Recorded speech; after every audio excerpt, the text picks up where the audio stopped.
The race-based referendum, the so-called Indigenous voice to Parliament, continues to divide the nation. The Sydney Morning Herald reports Indigenous leaders advising the Albanese government on the voice referendum are adamant the body should have the power to advise the Cabinet as well as the Parliament, despite warnings from a constitutional law expert that the broad scope will fail to win support among Conservatives. Do you think?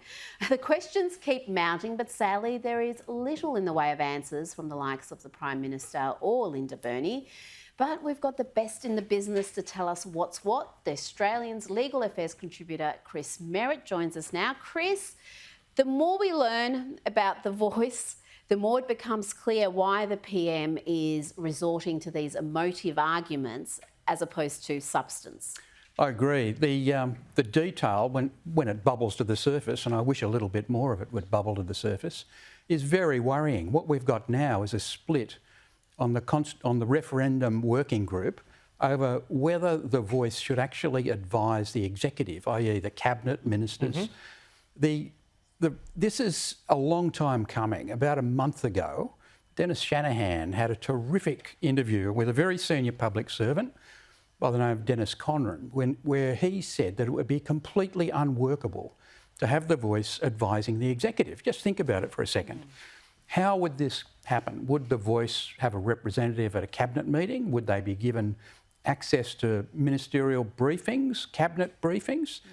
The minutes of cabinet? I mean, it's Greg Craven, who was in favour of the voice and is one of the advisors, constitutional advisors on this. He's put his name to concern that it would actually trigger litigation. Now that confirms what a lot of people have been worried about. And what is the voice? Is it a single voice, or is if there is going to be a representative or someone given access, is it going to be a committee of people? I mean, do we even have any clarity on that? Look, the little bit of information that's bubbled to the surface, and most of this is in the Karma Langton report, it describes an institution which I would describe as a publicly funded lobby group. I mean, that's seriously how you would describe it. It's not necessarily elected. Some members might be elected, others would simply be appointed. It would answer to a subset of society. It would be the equivalent of constitutionalising other lobby groups like the ACTU or the Business Council. They're very important groups, as is the Indigenous community. But there's no case for constitutionalising any lobby group. Well, I want to just sort of explore this whole question about this cabinet representation, because this has been kicking around. You know, would they have a seat at national cabinet? Would they have a seat at the actual cabinet? The thing that just, strikes me is that this would absolutely gum up, if you think about it, the way everything worked. Because also, if you think about it, the person who'd be representing them, would they have the same sort of, status of a Minister of the Crown if they're able to sit in those meetings? Would their staff have security clearances to see the briefings that come out of it? It seems like an incredibly difficult thing. And when we look at the Treaty of Waitangi in New Zealand and how that has played out there, and the way that has divided that country by race. We had somebody over here from New Zealand this week warning parliamentarians about it.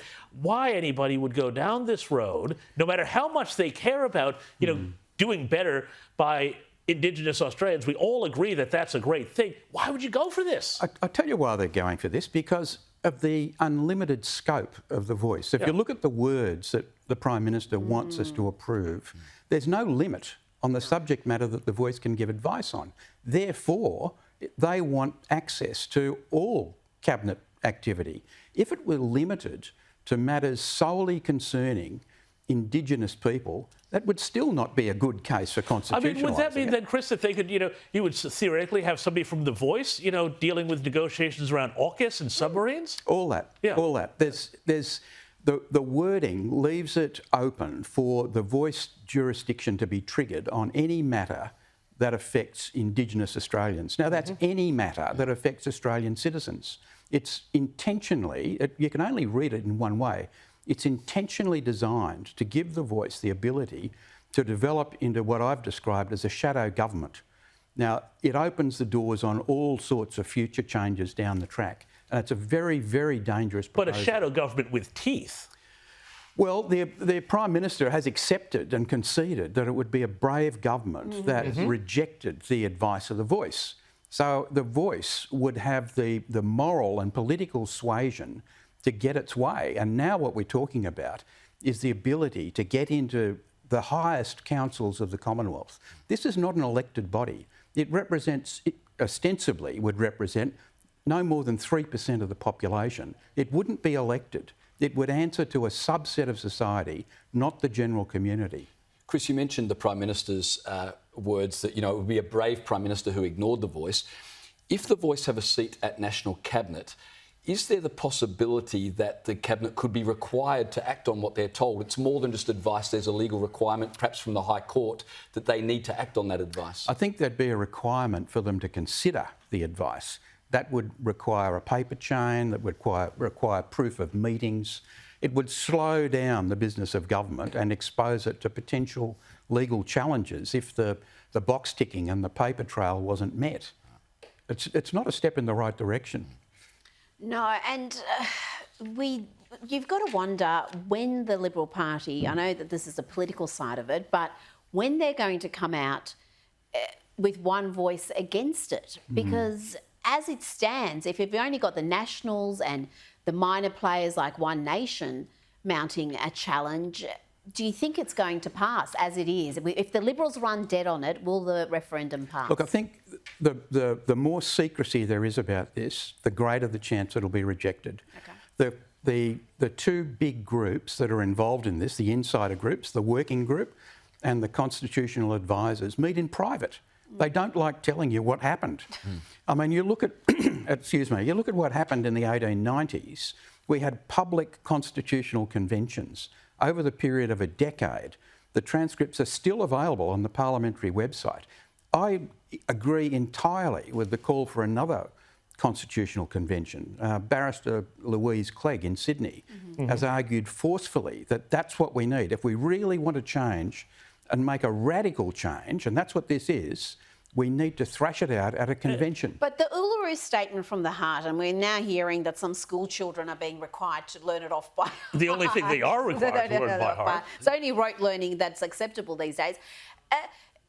Lydia Thorpe, in a way, has actually been honest here about the full agenda, because if you actually read what's required, this is just stage one. Then we've got truth-telling, we've got treaty. Now, some people want to skip straight to treaty, but this is just step one.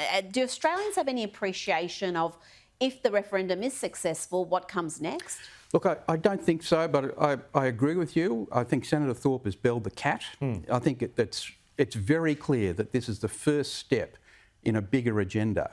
And it's all based, if you think about it, it's all based on destroying the concept of equality of citizenship, that everyone's vote has exactly the same weight as everyone else's. That's the only way this voice could get up, if people are prepared to wipe away that principle.